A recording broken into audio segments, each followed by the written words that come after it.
जय जगन्नाथ बंधुगण आज आम जानिबा 29 जुलाई 2024 सोमवार दिन द्वादश राशि राशिफल विषय एही दैनिक राशिफल चंद्रंको गोचर गणना को नहीं आधारित एवं चंद्रंको गोचर गणना आम जीवन रे बहुत प्रभाव पकई थाए। तो आसंतु सर्वप्रथमे जानिबा आजिर तिथि और राशि नक्षत्र विषय। आज हेउची 29 जुलाई 2024 सोमवार श्रावण कृष्ण पक्ष नवमी संध्या 5:56 गते दशमी। आज द्विजा नक्षत्र दिवा 10:55 गते कृतिका नक्षत्र। आज मेष चंद्र दिवा 4:45 गते वृष चंद्र। आजिर सांवत्सरिक श्राद्ध नवमीर एकधिष्ठ और पार्वण। आजिर शुभ बेला प्रातः 5:26 रु दिवा 7:11 पर्यंत। आजिर सूर्योदय प्रातः 5:26। आजिर सूर्यास्त संध्या 6:34। आज मेष राशिर घात चंद्र एवं मिथुन राशिर घात बार। आज लाउ खाइबा निषिद्ध। तो बंधुगण आसंतु जानिबा आजिर राशिफल विषय। ता पूर्वरु आम चैनल को जो माने नुआ करी आछंती तले थिबा लाल रंगर सब्सक्राइब बटन को दबे आम चैनल को सब्सक्राइब करंतु ओ पाखरे थिबा घंटी बटन को दबे ऑल रे सिलेक्ट करंतु काहेकि ना आमे अपलोड करिथिबा प्रत्येक वीडियो रो नोटिफिकेशन आपण सर्वप्रथमे पाई परिबे। तो प्रथमे जानिबा मेष राशि विषय रे। आज आपणक राशि स्थान रे चंद्रदेवंको गोचर आपणक व्यक्तित्व रे आकर्षण और आत्मविश्वास रे वृद्धि करिब। सामाजिक तथा रोजगार क्षेत्र रे आपणक नेतृत्व क्षमता सहयोगी को प्रभावित करिब। वाणिज्य व्यवसाय क्षेत्र रे आपणक द्वारा करा जाइथिबा परिवर्तन सकारात्मक परिणाम प्रदान करिब। विद्यार्थी छात्र छात्री मानंकु आशातीत क्षेत्र रे उच्च शिक्षार मार्ग प्रशस्त हेब। पितांक परामर्श सहायक साब्यस्त हेब। जीवन साथींक पक्षरु सम्मान प्राप्त करिबे एवं अजाईंक पक्षरु उत्तम लाभर संभावना रही। विदेशरु सुखद समाचार मिलिब। विवाह योग्य व्यक्ति को किछि उत्तम प्रस्ताव मिलिबार संभावना रही। प्रेम जीवन रे मधुरता लागी रहिब। संपादक रिपोर्टर तथा अध्यापक कार्य करुथिबा व्यक्ति राजकीय पक्षरु लाभवान हेबे। कोनोसी नुआ सरकारी अनुबंध प्राप्ति हेबार संभावना रही। आर्थिक पक्ष आहुरी मजबूत हेबाकु लागिब एवं स्वास्थ्यावस्था उत्तम अनुकूल रहिब। किंतु दिनचर्या को व्यवस्थित रखंतु। आज आपण शिवलिंग रे जल अर्पण करंतु शुभ फल पाइबे। वृष राशि आपणक राशि स्थान रु द्वादश भाव रे चंद्रदेवंको गोचर व्यवसाय रे किछि अनावश्यक व्यवधान उत्पन्न करिब। समस्त प्रकार अनैतिक आचरण तथा गतिविधि आपण दूरे रुहंतु। अधिकारी पक्षरु मनोमालिन्य और वाद विवादर संभावना रही। रोजगार क्षेत्र रे परिवर्तन पई समय शुभ नुहे। छात्र छात्री मानंकु निज लक्ष्य प्राप्त करिबारे अधिक परिश्रम करिबाकु पड़िब। धैर्य तथा एकाग्रता सहित निज पारिवारिक कर्तव्यर निर्वाहन करिबे तथा पारिवारिक खर्च रे वृद्धि आपणଙ୍କୁ मानसिक चिंतित करिब। आपण निज भविष्यत तथा पारिवारिक संपर्क को नहीं चिंतित रहिबे। किंतु वाणी रे नियंत्रण बजाय रखंतु। प्रेम संपर्क रे मध्य किछि समस्या उत्पन्न होई पारे। आपणଙ୍କ व्यापारिक खर्च रे वृद्धि घटिब। आर्थिक स्थिति असंतुलित होई पारे। किछि छोटिया ऋण भार आपणଙ୍କୁ चिंतित करिब। आयर नुआ स्रोत रे ध्यान केंद्रित करिबार आवश्यक रही। एवं स्वास्थ्य प्रति सावधान रहंतु तथा मन को एकाग्र और शांत रखिबार प्रयास करंतु।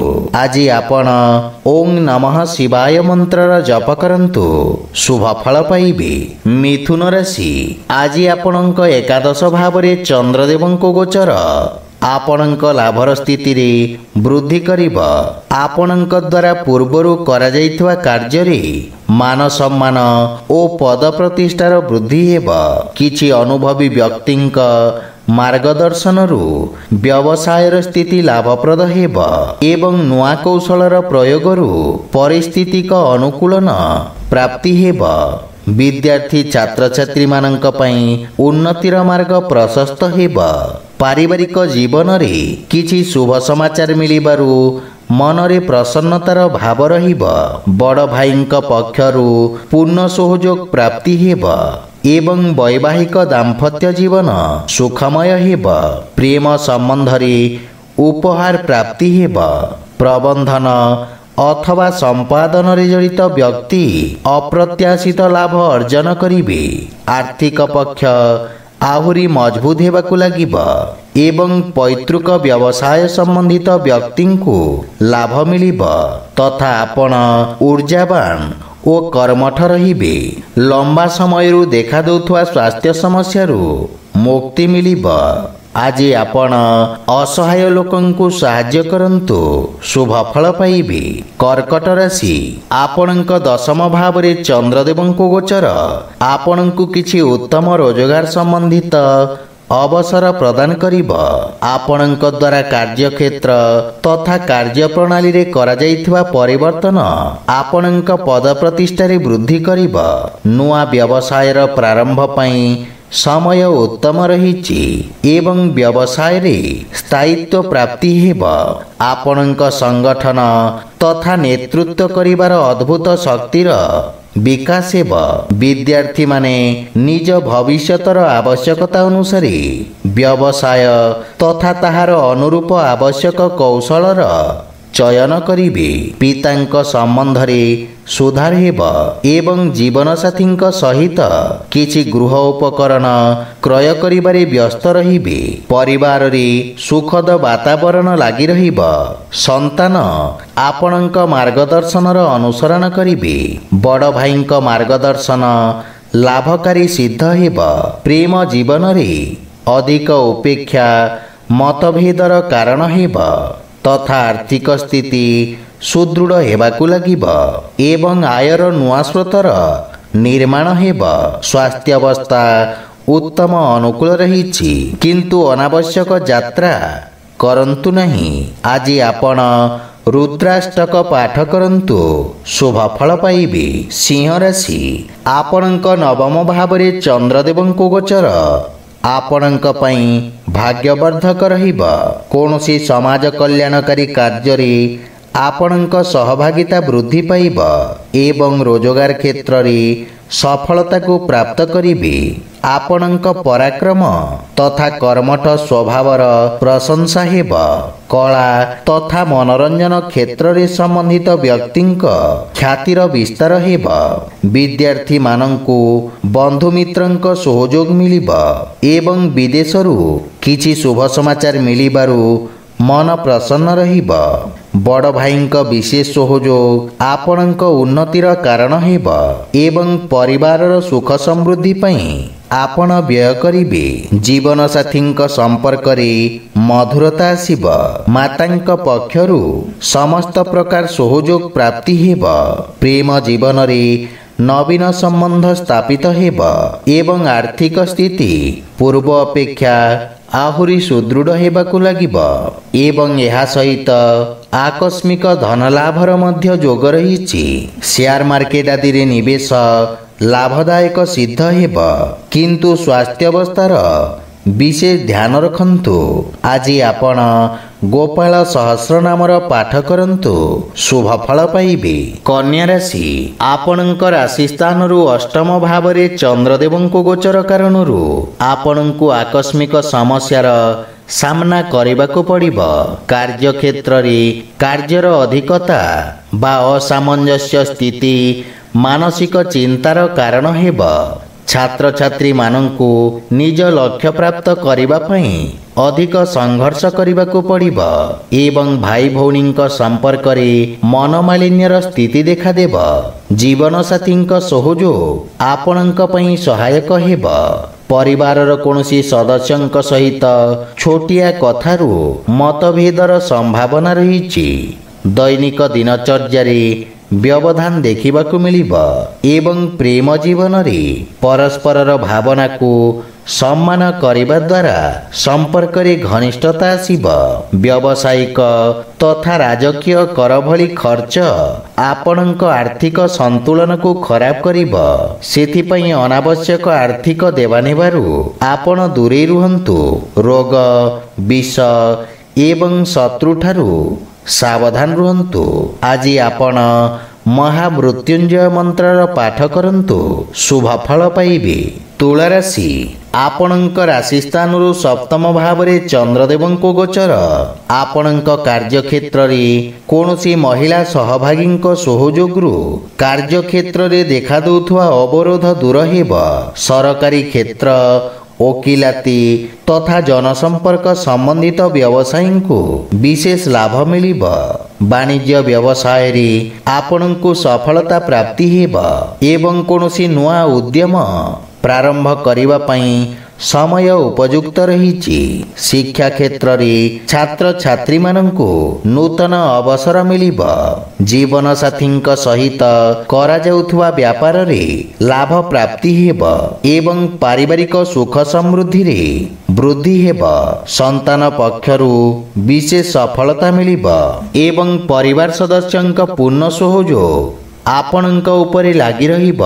ମାତାପିତାଙ୍କ ଆଶୀର୍ବାଦ ତଥା ମାର୍ଗଦର୍ଶନରୁ ଆପଣ ଲାଭବାନ ହେବେ। ପ୍ରେମ ସମ୍ବନ୍ଧରେ ସ୍ଥାୟିତ୍ୱ ପ୍ରାପ୍ତି ହେବ। ଭାଗିଦାରୀରେ କରାଯାଇଥିବା ବ୍ୟାପାରରୁ ଆର୍ଥିକ ଲାଭ ମିଳିବ ଏବଂ ଦୈନିକ ରୋଜଗାରରେ ଅତିରିକ୍ତ ଆୟର ନୂଆ ସ୍ରୋତ ବିକଶିତ ହେବ। କିନ୍ତୁ ତ୍ୱଚା ସମ୍ବନ୍ଧିତ ରୋଗ ପ୍ରତି ସାବଧାନ ରହିବାର ଆବଶ୍ୟକ ରହିଛି। ଆଜି ଆପଣ ଶିବଲିଙ୍ଗରେ ବେଲପତ୍ର ଅର୍ପଣ କରନ୍ତୁ, ଶୁଭ ଫଳ ପାଇବେ। ବିଛା ରାଶି, ବିଛା ରାଶିର ବ୍ୟକ୍ତିଙ୍କ ପାଇଁ ଚନ୍ଦ୍ରଦେବଙ୍କ ଷଷ୍ଠ ଭାବରେ ଗୋଚର ରୋଜଗାର କ୍ଷେତ୍ରରେ ଆସୁଥିବା ସମସ୍ୟାକୁ ଦୂର କରିବ। ଆପଣ ନିଜ ସଂଘର୍ଷ ଶକ୍ତି ବଳରେ ନିଜ ସମସ୍ତ ଶତ୍ରୁଙ୍କ ଠାରୁ ବିଜୟ ପ୍ରାପ୍ତ କରିବେ। ସମାଜ କଲ୍ୟାଣକାରୀ କାର୍ଯ୍ୟରେ ଆପଣଙ୍କ ସହଭାଗିତା ବୃଦ୍ଧି ପାଇବ। କିନ୍ତୁ ରାଜନୀତିରେ ଜଡ଼ିତ ବ୍ୟକ୍ତିଙ୍କୁ ଅପଯଶର ସାମ୍ନା କରିବାକୁ ପଡ଼ିବ। ଛାତ୍ରଛାତ୍ରୀମାନଙ୍କୁ ଗୁରୁଜନଙ୍କ ଆଶୀର୍ବାଦ ମିଳିବ। ମାତୁଳ ଘର ପକ୍ଷରୁ ସୁଖ ପ୍ରାପ୍ତ କରିବେ ଏବଂ ଗୃହରେ ଅନୁଭବୀ ବ୍ୟକ୍ତିଙ୍କ ସହିତ ଭବିଷ୍ୟତ ଯୋଜନାରେ ଚର୍ଚ୍ଚା କରିବେ ତଥା ସମସ୍ୟାର ସମାଧାନ ଖୋଜିବାରେ ଆପଣ ସକ୍ଷମ ହେବେ। ପରିବାରରେ ହସ ଖୁସି ଓ ସୁଖ ଶାନ୍ତିର ବାତାବରଣ ଲାଗି ରହିବ। ପ୍ରେମ ସମ୍ବନ୍ଧରେ ଯଶ ପ୍ରାପ୍ତି ହେବ। ବାଣିଜ୍ୟ ବ୍ୟବସାୟ କ୍ଷେତ୍ରରେ ଉତ୍ତମ ପ୍ରଗତି ହେବ ଏବଂ ନଗଦ ସମସ୍ୟାରୁ ମୁକ୍ତି ମିଳିବ। ଆର୍ଥିକ ସ୍ଥିତି କ୍ଷେତ୍ରରେ ସୁଧାର ହେବ କିନ୍ତୁ ଧନର ଅପବ୍ୟୟରୁ ଆପଣ ଦୂରେଇ ରୁହନ୍ତୁ। ଉଦର ସମ୍ବନ୍ଧିତ ରୋଗରୁ ମୁକ୍ତି ମିଳିବ। ମାନସିକ ରୂପରେ ସୁସ୍ଥ ବା ସ୍ଫୂର୍ତ୍ତିବାନ ଅନୁଭବ କରିବେ। ଆଜି ଆପଣ ଶିବ ଚାଲିସା ପାଠ କରନ୍ତୁ, ଶୁଭ ଫଳ ପାଇବେ। ଧନୁରାଶି, ଆପଣଙ୍କ ରାଶିରୁ ପଞ୍ଚମ ଭାବରେ ଚନ୍ଦ୍ରଦେବଙ୍କ ଗୋଚର ସମସ୍ତ ବର୍ଗର ଛାତ୍ରଛାତ୍ରୀଙ୍କ ଅବରୋଧକୁ ଦୂର କରିବ। ଆପଣଙ୍କ ବୁଦ୍ଧି ବିବେକର ବିକାଶ ହେବ ଏବଂ ସୃଜନାତ୍ମକ କ୍ଷେତ୍ରରେ ଜଡ଼ିତ ବ୍ୟକ୍ତିଙ୍କ ପାଇଁ ଏହି ସମୟ ଫଳଦାୟକ ସିଦ୍ଧ ହେବ। ରୋଜଗାର କ୍ଷେତ୍ରରେ ଆପଣଙ୍କ ପ୍ରଶାସକୀୟ କ୍ଷମତାର ବିକାଶ ହେବ। ଅଧିକାରୀ ବର୍ଗରୁ ପ୍ରୋତ୍ସାହନ ମିଳିବ ଏବଂ ସମାଜ ସେବାରେ ଜଡ଼ିତ ବ୍ୟକ୍ତି ଯଶ ଓ ମାନ ସମ୍ମାନ ପ୍ରାପ୍ତ କରିବେ। ଆପଣ ପାରିବାରିକ ମନୋରଞ୍ଜନରେ ଆର୍ଥିକ ବ୍ୟୟ କରିବେ। ଛୋଟ ବାଳକମାନଙ୍କ ସହିତ ସୁଖଦ ସମୟ ବ୍ୟତୀତ ହେବ କିନ୍ତୁ ଜୀବନସାଥୀଙ୍କ ସହିତ ନିଜ ସମ୍ପର୍କର ବିଶେଷ ଧ୍ୟାନ ରଖନ୍ତୁ ଏବଂ ବାଦ ବିବାଦରୁ ଦୂରେଇ ରୁହନ୍ତୁ। କୌଣସି ପୁରୁଣା ମହିଳା ମିତ୍ରଙ୍କ ସହିତ ଦେଖା ସାକ୍ଷାତ କରିପାରନ୍ତି। ପ୍ରେମ ସମ୍ବନ୍ଧରେ ସୁଧାର ହେବ। ସେୟାର ମାର୍କେଟ ତଥା ଲଟେରୀ ଆଦିରେ ଆକସ୍ମିକ ଧନଲାଭର ଯୋଗ ରହିଛି। ଆର୍ଥିକ ସ୍ଥିତି କ୍ଷେତ୍ରରେ ସୁଧାର ହେବ ଏବଂ କାର୍ଯ୍ୟରେ ପ୍ରଗତି ହେବାରୁ ଆର୍ଥିକ ଲାଭର ମାର୍ଗ ପ୍ରଶସ୍ତ ହେବ। ଧ୍ୟାନ ତଥା ଯୋଗ ମାଧ୍ୟମରେ ଆପଣଙ୍କ ସୃଜନାତ୍ମକ କ୍ଷମତାର ବିକାଶ ହେବ। ଆଜି ଆପଣ ଗୋମାତାଙ୍କୁ ଖାଇବାକୁ ଦିଅନ୍ତୁ, ଶୁଭ ଫଳ ପାଇବେ। ମକର ରାଶି, ଆପଣଙ୍କ ରାଶିରୁ ଚତୁର୍ଥ ଭାବରେ ଚନ୍ଦ୍ରଦେବଙ୍କୁ ଗୋଚର ଆପଣଙ୍କୁ ବ୍ୟବସାୟିକ ସଫଳତା ପ୍ରଦାନ କରିବ। ରାଜନୀତି କ୍ଷେତ୍ରରେ ଜଡ଼ିତ ବ୍ୟକ୍ତିଙ୍କ କାର୍ଯ୍ୟବ୍ୟସ୍ତତା ବୃଦ୍ଧି ପାଇବ, କିନ୍ତୁ ରାଜକୀୟ ସେବାରେ ଜଡ଼ିତ ବ୍ୟକ୍ତିଙ୍କୁ ଅଧିକ ସାବଧାନ ରହିବାକୁ ପଡ଼ିବ। ବିଦ୍ୟାର୍ଥୀମାନଙ୍କ ପାଇଁ ସମୟ ସଂଘର୍ଷପୂର୍ଣ୍ଣ ରହିବ ଏବଂ ଶିକ୍ଷା କ୍ଷେତ୍ରରେ ଅଧିକ ପରିଶ୍ରମ କରିବାକୁ ପଡ଼ିବ। ପରିବାରରେ ସାମାନ୍ୟ ଚିନ୍ତାଜନକ ବାତାବରଣ ରହିବ ତଥା ଆପଣଙ୍କ ପାରିବାରିକ ଖର୍ଚ୍ଚରେ ବୃଦ୍ଧି ହେବ ଏବଂ ମାତାଙ୍କ ସହିତ କୌଣସି ବିଷୟରେ ମନମାଳିନ୍ୟର ସମ୍ଭାବନା ରହିଛି। ସେଥିପାଇଁ ଆପଣ ମାନସିକ ଚିନ୍ତିତ ରହିବେ, କିନ୍ତୁ ଜୀବନସାଥୀଙ୍କ ସହଯୋଗ ପ୍ରାପ୍ତି ହେବ ଏବଂ ପରସ୍ପର ମଧ୍ୟରେ ଉତ୍ତମ ବୁଝାମଣା ସ୍ଥାପିତ ହେବ। ପ୍ରେମ ସମ୍ବନ୍ଧରେ କିଛି ମଧୁର କ୍ଷଣ ପ୍ରାପ୍ତ କରିବେ। ଅନୁସନ୍ଧାନ କାର୍ଯ୍ୟରେ ଜଡ଼ିତ ବ୍ୟକ୍ତିଙ୍କୁ ବିଶେଷ ଲାଭ ମିଳିବ, କିନ୍ତୁ ବ୍ୟବସାୟିକ ଦେବାନେବାରେ ସାବଧାନ ରୁହନ୍ତୁ। ଆର୍ଥିକ ସ୍ଥିତି ସାମାନ୍ୟ ରହିବ, କିନ୍ତୁ ଅସୁରକ୍ଷିତ ନିବେଶରୁ ଆପଣ ଦୂରେଇ ରୁହନ୍ତୁ। ସ୍ୱାସ୍ଥ୍ୟ ଅବସ୍ଥାରେ ଉଚ୍ଚ ନିଚର ସ୍ଥିତି ରହିବ। ଆଜି ଆପଣ ଶିବଲିଙ୍ଗରେ ଜଳ ଅର୍ପଣ କରନ୍ତୁ, ଶୁଭ ଫଳ ପାଇବେ। କୁମ୍ଭ ରାଶି, ଆପଣଙ୍କ ତୃତୀୟ ଭାବରେ ଚନ୍ଦ୍ରଦେବଙ୍କୁ ଗୋଚର ଆପଣଙ୍କ ସାହସ ତଥା ଧୈର୍ଯ୍ୟରେ ବୃଦ୍ଧି କରିବ।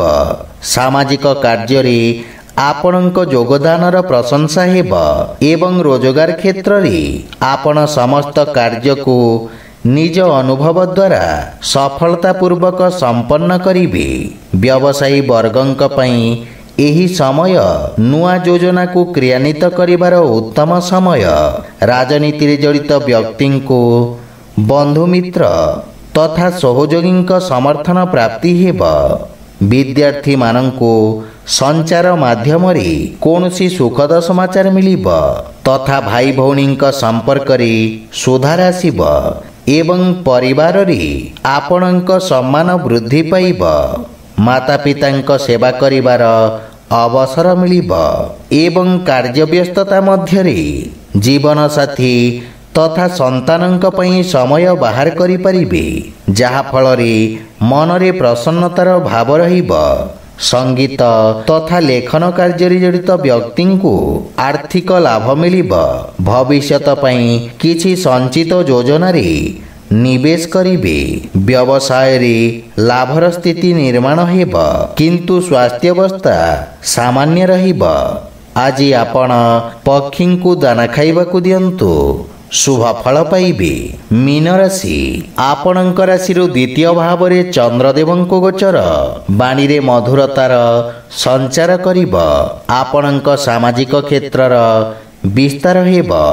କାର୍ଯ୍ୟକ୍ଷେତ୍ରରେ ସହକର୍ମୀ ଆପଣଙ୍କ କାର୍ଯ୍ୟଶୈଳୀରେ ପ୍ରଭାବିତ ହେବେ ଏବଂ ଅଧିକାରୀଙ୍କ ସମର୍ଥନ ପ୍ରାପ୍ତି ହେବ। ବ୍ୟବସାୟରେ କରାଯାଇଥିବା ପରିବର୍ତ୍ତନ ଲାଭର ସ୍ଥିତିକୁ ବିସ୍ତାର କରିବ। ଛାତ୍ରଛାତ୍ରୀମାନଙ୍କ ସ୍ମରଣ ଶକ୍ତିର ବିକାଶ ହେବ, କିନ୍ତୁ କୌଣସି ସମ୍ପର୍କୀୟ ବା ପରିଚିତ ବ୍ୟକ୍ତିଙ୍କ ସମ୍ବନ୍ଧିତ କୌଣସି ଅପ୍ରିୟ ସମାଚାର ମିଳିବାର ସମ୍ଭାବନା ରହିଛି। ଜୀବନସାଥୀଙ୍କ ସହିତ ଆପଣ ଉତ୍ତମ ସମୟ ବ୍ୟତୀତ କରିବେ। ପରିବାରରେ ପ୍ରେମ ତଥା ଉତ୍ସାହର ବାତାବରଣ ରହିବ ଏବଂ ଆପଣଙ୍କ ସୌଭାଗ୍ୟରେ ବୃଦ୍ଧି ହେବ। ପିତାଙ୍କ ସହଯୋଗ ତଥା ମାର୍ଗଦର୍ଶନରୁ ଆର୍ଥିକ ଉନ୍ନତି ହେବ, କିନ୍ତୁ ପ୍ରେମ ଜୀବନରେ କିଛି ମନମାଳିନ୍ୟର ସମ୍ଭାବନା ରହିଛି। ପତ୍ରକାରିତା ତଥା ଲେଖନ ଆଦି କ୍ଷେତ୍ରରେ ଆପଣ ସଫଳତା ତଥା ଲାଭ ପ୍ରାପ୍ତ କରିବେ ଏବଂ ଆପଣଙ୍କ ସମ୍ପତ୍ତିରେ ବୃଦ୍ଧିର ଯୋଗ ରହିଛି, କିନ୍ତୁ ଅନାବଶ୍ୟକ ଖର୍ଚ୍ଚରେ ନିୟନ୍ତ୍ରଣ ବଜାୟ ରଖନ୍ତୁ। ସ୍ୱାସ୍ଥ୍ୟାବସ୍ଥା ଉତ୍ତମ ଅନୁକୂଳ ରହିବ, କିନ୍ତୁ ଅଧିକ ବୟସ୍କ ବ୍ୟକ୍ତିଙ୍କ ସ୍ୱାସ୍ଥ୍ୟାବସ୍ଥାର ବିଶେଷ ଧ୍ୟାନ ରଖନ୍ତୁ। ଆଜି ଆପଣ ଶିବଲିଙ୍ଗରେ ବେଲପତ୍ର ଅର୍ପଣ କରନ୍ତୁ, ଶୁଭ ଫଳ ପାଇବେ। ତ ବନ୍ଧୁଗଣ, ଏହା ଥିଲା ଆଜିର ଦ୍ୱାଦଶ ରାଶିର ରାଶିଫଳ ବିଷୟରେ। ଯଦି ଭିଡ଼ିଓଟି ଆପଣମାନଙ୍କୁ ଭଲ ଲାଗିଥାଏ ଲାଇକ୍ ସେୟାର ଓ କମେଣ୍ଟ କରି ଜଣାନ୍ତୁ ଏବଂ ଏହିପରି ନୀତିଦିନ ନିଜ ରାଶିଫଳ ବିଷୟରେ ଜାଣିବା ପାଇଁ ଆମ ଚ୍ୟାନେଲକୁ ସବସ୍କ୍ରାଇବ୍ କରନ୍ତୁ ଓ ପାଖରେ ଥିବା ଘଣ୍ଟି ବଟନକୁ ଦବାଇ ଅଲ୍ରେ ସିଲେକ୍ଟ କରନ୍ତୁ। ଜୟ ଜଗନ୍ନାଥ।